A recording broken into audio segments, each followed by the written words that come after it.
اس لیے کہ ہم اپنی سوسائٹی میں کسی جاہل بندے کو دوست نہیں بناتے. ہر ایک کوشش کرے گا کہ کوئی صاحب دانش، صاحب عقل، صاحب شعور، اس سے میرا تعلق بغیر ہو. میں اور آپ کسی عام آدمی سے دوستی نہیں کرتے تو خالق کس طرح جاہل بندے کو دوست بنائے؟ تو ولی اپنے دور کا سب سے بڑا انفلوئنسر ہوتا ہے اور اس سے براہ راست ہے سینہ محمد سے ملتا ہے. امام غزالی امت کے فیروز پر گزرے ہیں اور غوث اعظم سے پہلے کے گزر گئے. امام غزالی پیران پیر سے پہلے کے گزر گئے. پیران پیر آپ نے 33 سال علم پڑھا. مادر داد ولی جی کے 33 سال مسلسل علم پڑھا. فرماتے ہیں درست العلم حتی صرت خطبہ، علم پڑھتے پڑھتے میں قطبیت کے مقام پر پہنچا.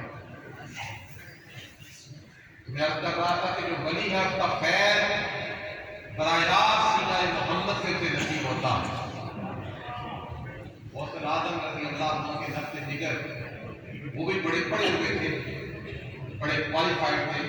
ایک دن اپنے والد کو کہتے ہیں ابا جان آج تقریر میں کرنا چاہتا ہوں، خطاب میں کرنا چاہتا ہوں، آج خطاب میں کروں گا، آپ ذرا میرا خطاب سماعت کیجیے.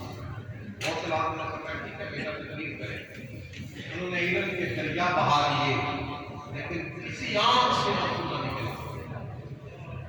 جو ہی غوث اعظم خطاب ختم ہوا تو منبر پر جلوہ آرا ہوئے.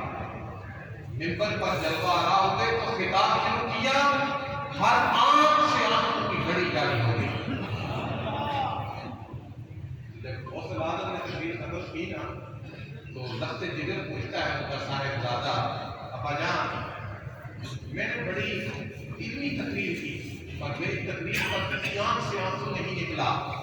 آپ نے سادہ سی گفتگو کی ہے، ہر آنکھ اس نے برسنا شروع کر دیا.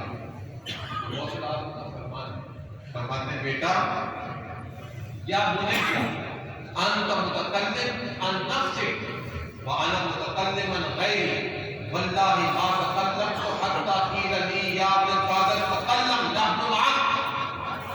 آپ نے فرمایا بیٹے تو علم کے دور پر تقریر کرتا ہے، میں علم کے دور پر تقریر نہیں کرتا. میں اس وقت تک گفتگو نہیں کرتا جب تک کملی والا مجھے حکم نہیں تھا. اور غزالی کا ایک مسئلہ ہے، غزالی بڑے فلسفہ ہیں. 3 شخصیات پر